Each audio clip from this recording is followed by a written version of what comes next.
헬스 토픽입니다. 자, 순환계에 대해 가지고요, 여러분들과 이야기를 나눠보고 있습니다.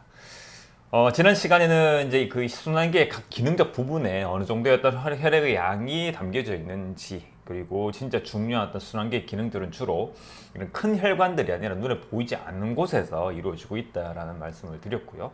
그러면 지지난 시간에 말씀을 드렸었는데, 정맥이 주요 어떤 혈액의 저장소, 그리고 우리 체내를 순환하고 있는 혈액의 대부분이 체순환, 그 중에서도 이제 정맥에 머물러 있는 거를 이제 아실 것 같네요, 이제는.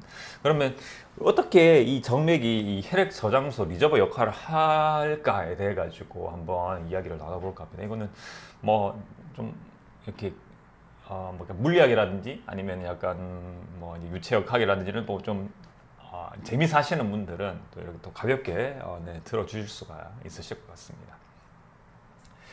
우리 몸의 어떤 혈관들을요, 각 부분별로 뭐 대동맥, 소동맥, 그 다음에 세동맥, 모세혈관, 그다음 세정맥, 소정맥, 대정맥 이렇게 나누어 볼 수 있다라고, 이제 뭐 해부학적인 구조를 떠나 가지고요, 그죠? 기능적으로 이렇게 나눠 볼 수 있다라고 말씀을 드렸습니다. 그러면 그 혈관들을 쭉 모아 보는 겁니다. 쭉 모아서, 그래서 이 혈관들의 각 단면적을 한번 이렇게 재어보는 거죠.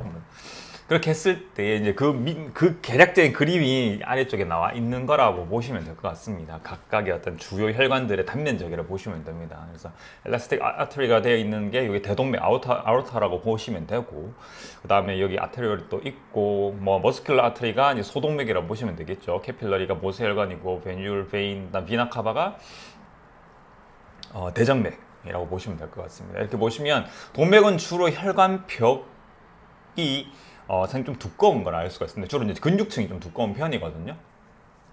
그리고 그와 반면에 정맥은 이제 근육층이 좀 얇고, 그 다음에 그 혈관의 어떤 그 내경이 조금 더 넓은 것을 알 수가 있습니다. 이처럼 우리가 그 각 혈관별의 평균 총 단면적을 쭉 모아보게 되면요, 다 이렇게 누적시켜서 이렇게 쭉 모아보게 되면 대동맥보다 그러니까 동맥 시스템보다 정맥 시스템이 한 4배 정도 좀 단면적이 더 넓은 걸 알 수가 있습니다. 그래서 붉은색, 그 다음에 파란색 보시면, 특히 이제 소동맥과 소정맥을 보시게 되면, 소동맥 같은 경우는 총 단맥 면적이 한 20제곱센티미터 정도가 된다면, 소정맥은 한 80제곱센티미터가 되는 그런 이제 수치를 아실 수가 있으실 거예요. 그래서 이런 차이로 인해 가지고 당연하게도 단면적이 넓으면 넓을수록 그 안에 고여 있는 혈액의 양은 많겠죠. 그죠? 그래서 이러한 차이로 동맥보다는 정맥에 더 많은 혈액이 이렇게 머무를 수 있겠구나라는 것을 아실 수가 있게 되는 겁니다. 그리고 이제 혈류 속도는요, 그러니까 유체의 속도인 거죠, 어떻게 보면요. 그러니까 흐르는 그런 이제 물질의 속도는 전체적인 양의 비례를 하고, 그 다음에 그 이제 유체가 흐르는 그 통로의 단면적이 반비례를 한다라는 그런 이제 내용이 있습니다. 유체역학, 연속 방정식 이런 부분과 관련이 있는 건데, 그렇기 때문에 혈류 속도도, 우리가 혈액의 흐름이라고 하는 것도 어떻게 보면은 그 혈관이라고 하는 관을 지나는 유체잖아요. 그래서 이 혈류의 속도는 전체적인 혈류량에 비례를 하고 혈관의 단면적이 반비례를 하는데, 우리가 심장에서 쥐어 짜내는 그런 전체적인 혈류량은 항상 좀 이렇게 일정하잖아요, 그죠? 그래서 매 시간 동일한 양의 혈액이 우리 각 어떤 혈관별로 이렇게 통과를 하고 있다라고 본다면, 동맥에서의 혈류 속도가 이제 이렇게 단면적을 보시면 동맥의 단면적이 좀 좁은 편이잖아요, 그죠? 모세혈관이나 정맥보다 훨씬 더 좁은 편입니다. 그렇기 때문에 동일한 양의 혈액이 지나가기 위해 가지고는 훨씬 더 빠른 속도로 지나가야 될 거고요.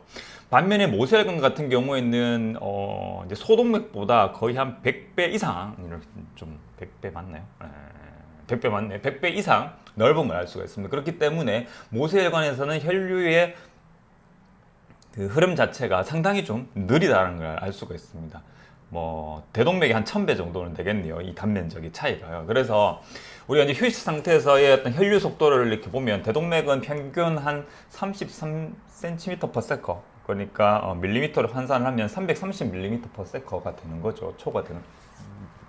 네, 밀리미터 퍼 세컨드가 초입니다. 그래서 초당 330mm가 되는 거고, 모세혈관은 거기에 단면적 자체가 대동맥의 한 1000배가 되기 때문에 총 단면적이 그렇기 때문에 당연히 속도가 1000분의 1이 되는 거죠. 그래서 0.3mm/초가 되는 겁니다. 그리고 모세혈관의 일반적인 길이는요, 약 한 0.3에서 한 1mm 정도가 된다고 합니다. 그렇다면은 그 0.3에서 한 1mm 정도가 되는 그 어떤 구간을 혈액이 지나간다라고 이렇게 봤을 때 그 혈액이 모세혈관에 머무르는 시간은 한 1초에서 한 3초 정도 되겠죠. 그래서 그 시간 안에 우리 혈액이 모세혈관 벽을 통해 가지고 어떤 영양 물질이라든지 전해질의 확산을 모두 다 완료를 해야 된다는 겁니다. 그러니까 엄청나게 우리의 생명 활동이라고 하는 것은 짧은 시간 안에 보이지 않는 곳에서 이루어지고 있다라는 것을 알 수가 있는 거죠. 그래서 이런 내용들을 사실 학부 다닐 때 제가 이제 학생 때는 이러한 내용들을 외우기 급급하고 시험치기 급급해서 그래서 그냥 다 흘려 들어가고 그냥 수치만 외우고 이렇게 하고 넘어갔는데 이제 와서 돌이켜서 이런 내용들 다시 한번 리뷰를 해보니까 이 생명활동 앞에서 참 겸허해질 수밖에 없겠구나라는 생각이 들거든요.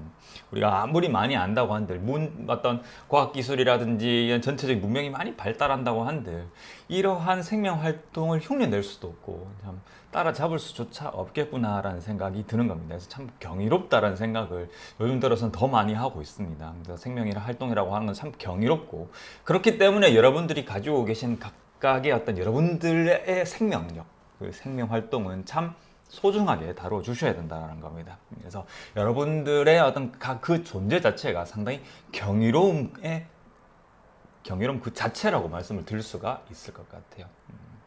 그래서 오늘 이렇게 어떤 이 순환의 각 혈관별의 어떤 그런 특징들을 가지고서요, 우리의 어떤 혈류의 흐름의 어떤 내용들을 간략하게 극히 일부적으로 거기서 말씀을 드려봤습니다. 오늘의 헬스 토픽은요, 여기까지입니다. 재미있으셨는지 모르겠어요.